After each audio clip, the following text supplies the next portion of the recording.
Presiden ke-7 Joko Widodo melaporkan kasus tudingan ijazah palsu ke Polda Metro Jaya pada Rabu, 30 April 2025. Dikutip dari tribunnews.com, Jokowi pun berani menunjukkan ijazah SD hingga kuliah ke pihak polisi. Bahkan, Jokowi mempersilahkan polisi untuk memeriksa semua ijazah pendidikan formalnya melalui digital forensik. Jokowi menyatakan, dalam kasus ini ia merasa hanya masalah ringan. Namun, ia memilih melaporkan kasus ini agar polemik ijazah palsunya menjadi jelas. Sebetulnya masalah ringan. Urusan tuduhan ijazah palsu. Tetapi perlu dibawa ke ranah hukum, agar semua jelas dan gamblangnya, ungkapnya. Menurut kuasa hukum Jokowi, Yakub Hasibuan, kliennya dicecar banyak pertanyaan saat di Polda Metro Jaya. Di antaranya, mengenai pengalamannya saat kuliah hingga dugaan tindak pidana yang dilakukan. Kemudian sejarah-sejarah Pak Jokowi juga ditanyakan, bagaimana dulu pada saat kuliah, kegiatan-kegiatan apa saja. Hingga tentunya yang paling terkhusus, paling banyak mungkin mengenai peristiwa-peristiwa dugaan tindak pidana yang dilakukan, tuturnya. Terkini, Yakub berharap laporan yang dibuat Jokowi segera diselidiki.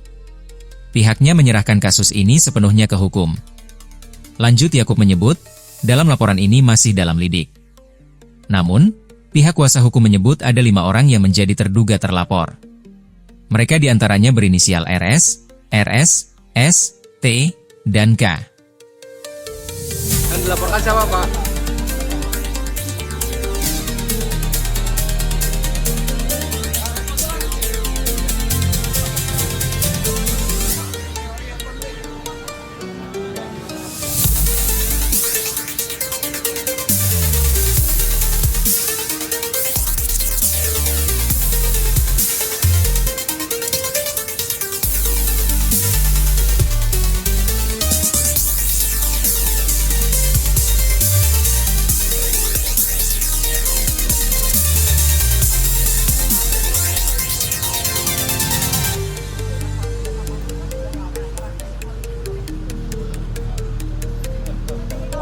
Pak, tadi di dalam ngapain, Pak? Di dalam.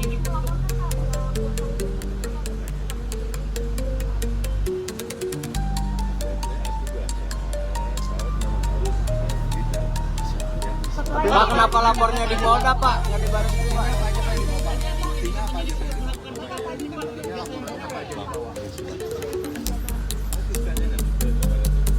Pak, tadi di dalam itu ngapain, Pak? BAP kan, Pak? BAP atau gimana? Di dalam. 5 pasal dijeratkan dalam pelaporan Presiden RI ke-7 Joko Widodo atau Jokowi untuk melaporkan 5 orang dalam kasus tudingan ijazah palsu. Dikutip dari tribunnews.com, kelima pasal tersebut adalah pasal 310 dan 311 KUHP dan pasal 27A, 32, dan 35 Undang-Undang Nomor 1 Tahun 2024 tentang Informasi dan Transaksi Elektronik, ITE. Dari seluruh pasal yang diusung tersebut, 1 diantaranya bisa menjerat terlapor dengan pidana maksimal 12 tahun penjara. Berikut uraian jerat hukum penjara berdasarkan pasal-pasal yang dibawa Jokowi untuk melaporkan 5 terlapor dirangkum dari berbagai sumber pada KUHP dan Undang-Undang ITE terbaru, yaitu Undang-Undang Nomor 1 Tahun 2024, perubahan kedua atas Undang-Undang Nomor 11 Tahun 2008. 1. Pasal 310 KUHP, penghinaan lisan tertulis. Pasal 310 ayat 1. Sedih barang siapa sengaja merusak kehormatan atau nama baik seseorang dengan menuduh sesuatu hal secara lisan, fitnah ringan, dapat dikenakan pidana penjara paling lama 9 bulan atau denda paling banyak Rp4.500. Pasal 310 ayat 2. Sedih jika penghinaan dilakukan secara tertulis atau dengan gambar, fitnah tertulis. Pidana penjara paling lama 1 tahun 4 bulan atau denda paling banyak Rp4.500. 2. Pasal 311 KUHP, fitnah pengaduan palsu. Jika pelaku penghinaan, seperti di pasal 310, dapat membuktikan tuduhan itu tidak benar, maka bisa dijatuhi pidana penjara paling lama 4 tahun. 3. Pasal 27A Undang-Undang Nomor 1 Tahun 2024, penghinaan doktrin baru penghinaan daring.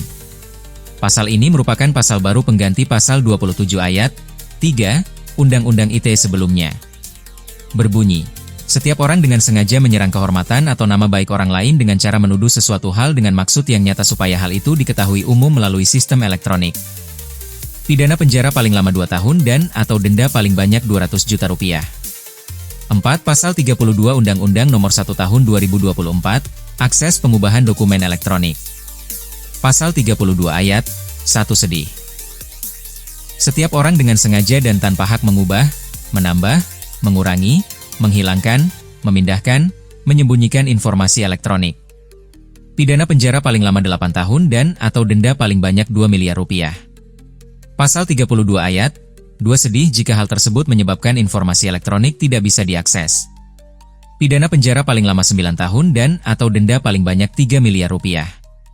Pasal 32 ayat 3 sedih jika dilakukan untuk menguntungkan diri sendiri atau orang lain secara melawan hukum. Pidana penjara paling lama 10 tahun dan atau denda paling banyak 5 miliar rupiah. 5 Pasal 35 Undang-Undang Nomor 1 Tahun 2024, Pemalsuan Informasi Elektronik Dokumen Elektronik. Setiap orang dengan sengaja dan tanpa hak membuat informasi atau dokumen elektronik seolah-olah data itu otentik, padahal palsu. Pidana penjara paling lama 12 tahun dan atau denda paling banyak 12 miliar rupiah. Tribun X menghadirkan lokal menjadi Indonesia.